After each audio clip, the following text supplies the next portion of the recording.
il est sur une île. Ouais. Mais Jean Despires, il n'est pas mort. Ça, c'est le sexe des anges. Oui. S'il n'est pas mort, c'est tout comme.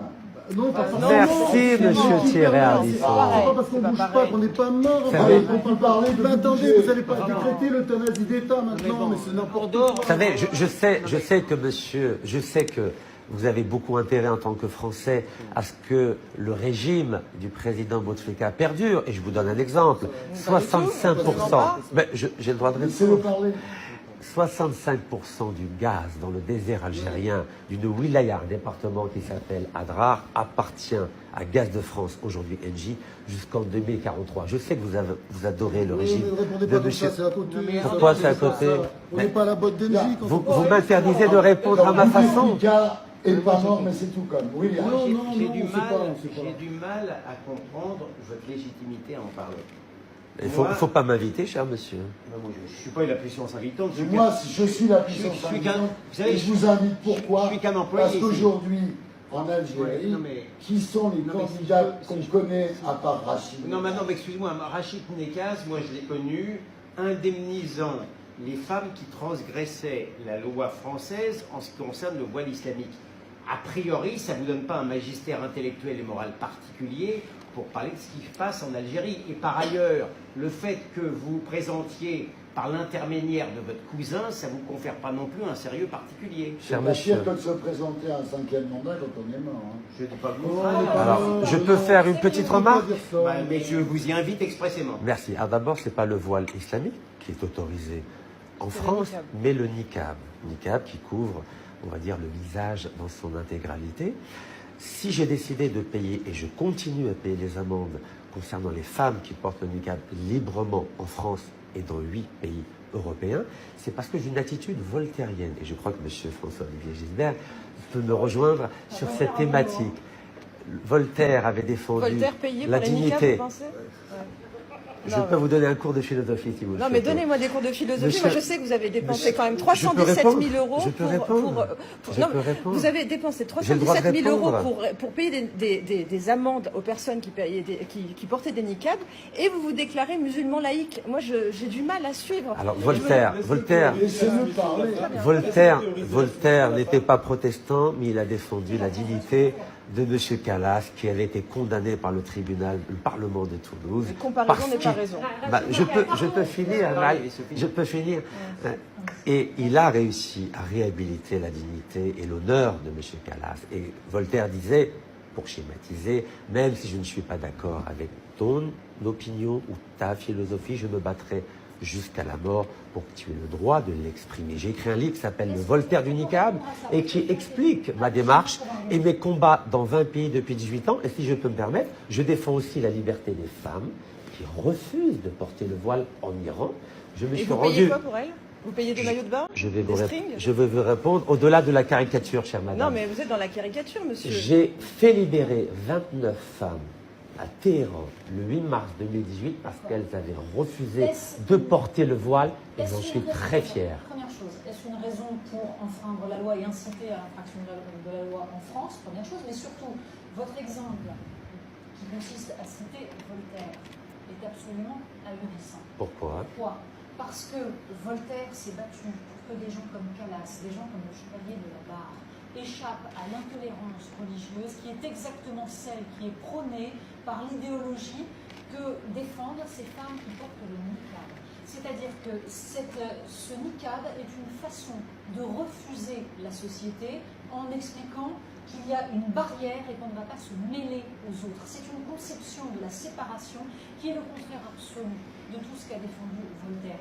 Donc venir prendre le procès de Calas, le calvaire du Chevalier de la Barre qui a vécu une horreur de la part d'intolérants religieux, venir retourner cet argument pour défendre une infraction à la loi française de la part de gens qui sont des intégristes religieux, exactement ce que combattait Voltaire, là je dis chapeau l'artiste, franchement, c'est hallucinant. Je peux répondre?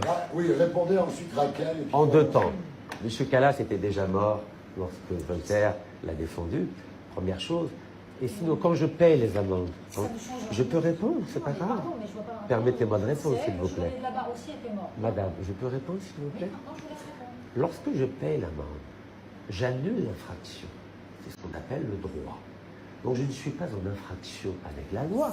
Ce sont, Madame Polony, lorsque je paie l'amende, j'annule l'infraction. En droit, ça c'est pas vrai, monsieur Necaze. Si, Madame, vous êtes avocate et vous le savez. Bah oui, donc Le justement, principe. Au contraire, quand on a une contravention, Vous payez la ça sanction, s'accumule, point barre. voilà. Madame, Vous madame, payez, mais ça ne l'annule pas. lorsque je paye l'amende, je vais quand même faire vous aussi un cours de droit. Non, ben, J'annule vous avez beaucoup l'infraction. d'ordre, hein. C'est pas le bon terme. Annuler, c'est pas le bon terme. En Je droit, suis c'est prof. pas le bon terme. Madame, en droit, c'est le bon terme. Le paiement de l'amende annule l'infraction. Vous incitez les hommes à imposer un rapport d'avocat à des femmes qui doivent s'appeler. Cher monsieur. Monsieur, je ne Oui. vais pas serrer la main, ça ne vous aura pas échappé.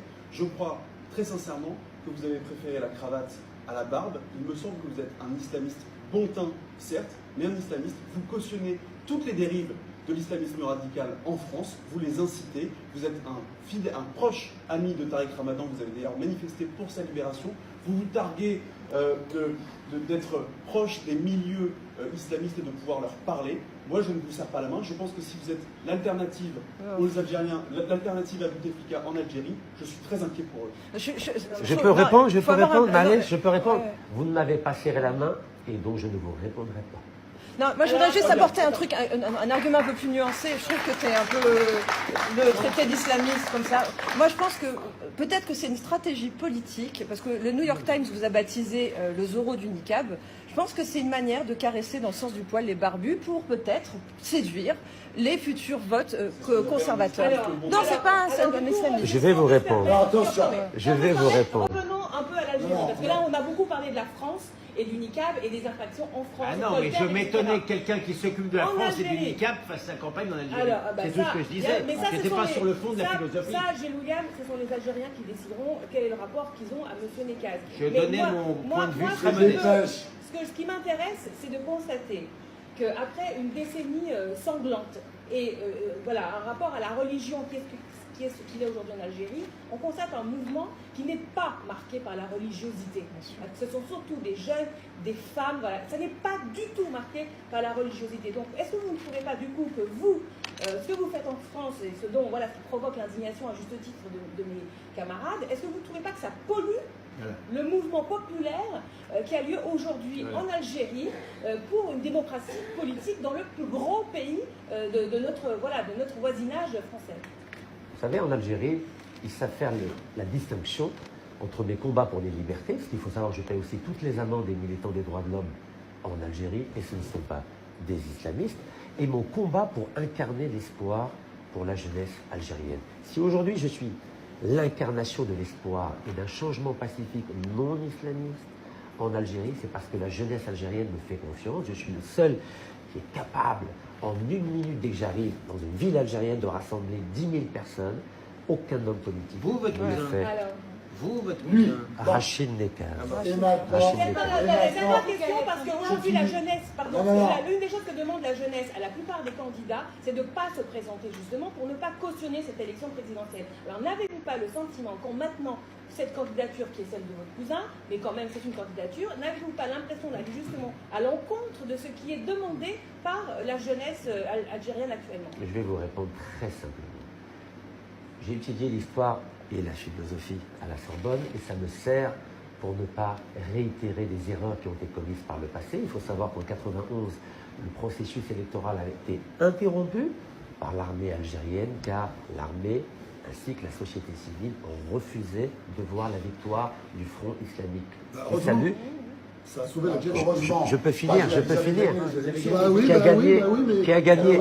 Ça fait une république islamiste de moins. Je suis désolé. Je peux répondre si ça vous embête pas. Allez-y. Donc ce fils, donc Front islamique Salut, qu'on l'aime ou qu'on ne l'aime pas, qui a gagné démocratiquement. Qu'est-ce qui s'est passé après? Il y a eu 10 années de guerre civile. Donc, nous le savons.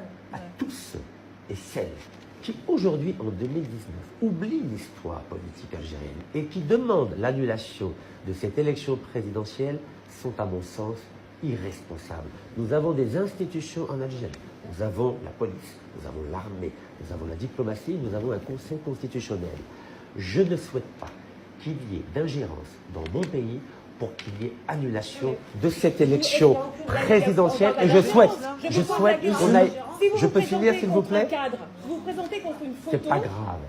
Si telle est la décision du Conseil constitutionnel de valider la candidature d'un cadre ou d'une photo, libre au peuple algérien de voter pour un homme qui parle et qui marche. Merci.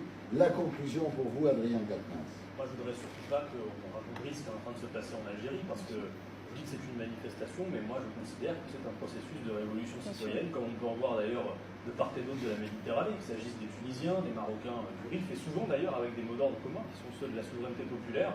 C'est extrêmement positif, et évidemment que ça pose problème, pour y compris beaucoup de jeunes Algériens, d'avoir potentiellement un président de la République qui n'est plus en capacité de parler à son peuple depuis maintenant plusieurs années.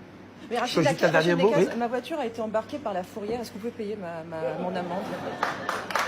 Adrien. Je peux rajouter un dernier mot, si c'est possible?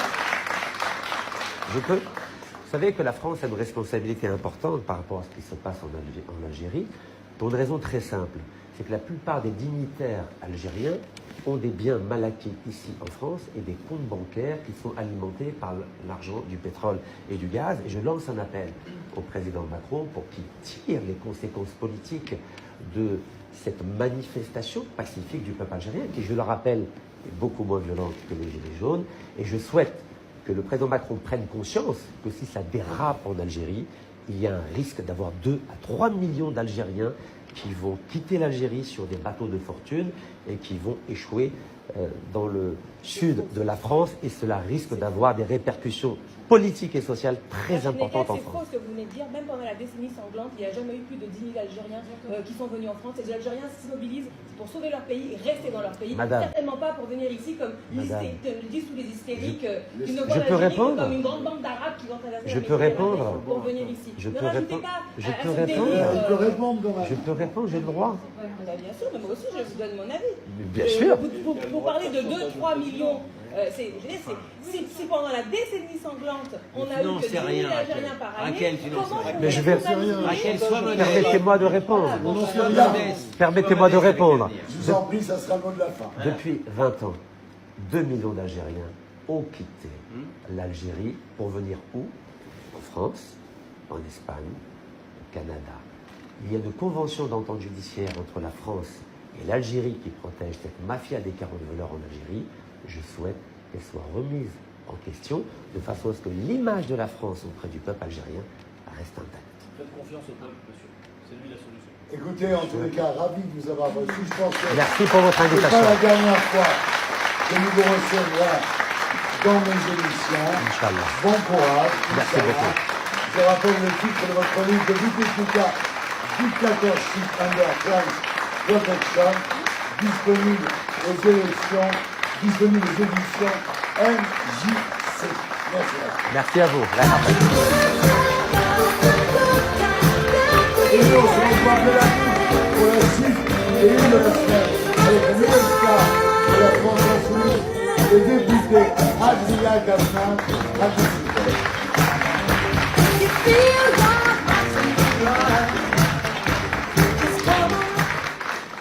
Bon, alors là, on est entre nous. Mais voilà pourquoi vous êtes tellement agressif avec Rachid. On n'a pas été agressif du tout. Ah, agressif. Mais pas du tout. On n'a pas été Pourquoi? agressif du tout. Vous êtes agressif. Mais très bien. Moi, si j'étais algérien, je préférerais avoir il s'en est plutôt Rachid bien que sorti. Bouteflika. Mon cher Thierry Ardisson, vous savez que la France m'a affiché S. Et à chaque fois que je suis à la police des frontières, je passe une demi-heure. Ouais, je sais, mais c'est pas grave. Non, c'est pour ça que j'en ai pas parlé. Je pense J'en ai que pas vous parlé. avez bonne chance d'y arriver. Par Inch'Allah. rapport au peuple algérien, tout ça. Parce que aujourd'hui, ils ont besoin de quelqu'un qui est bien, qui présente bien, qui est moderne. Oui, il correspond au truc. C'est fini le FLN, c'est fini. C'est Has-been. C'est sûr que le FLN, c'est fini. Pour votre information, ma femme est américaine, elle ne porte pas le voile. Juste pour votre information. Oui, vous voyez, vraiment le truc où vous faites le pire, c'est quand même sur l'ICAB. C'est pas possible. C'est pas une très bonne Je défends la liberté. Vous le savez, je C'est défends pas la la liberté. liberté. C'est marrant, ça vous intéresse pas ce que je fais en Iran quand je Oui, fais mais c'est très bien, l'hiver? mais c'est très bien. Je fais les deux. Mais faites pas l'autre, faites pas l'autre, il n'y a pas besoin. Je fais les deux.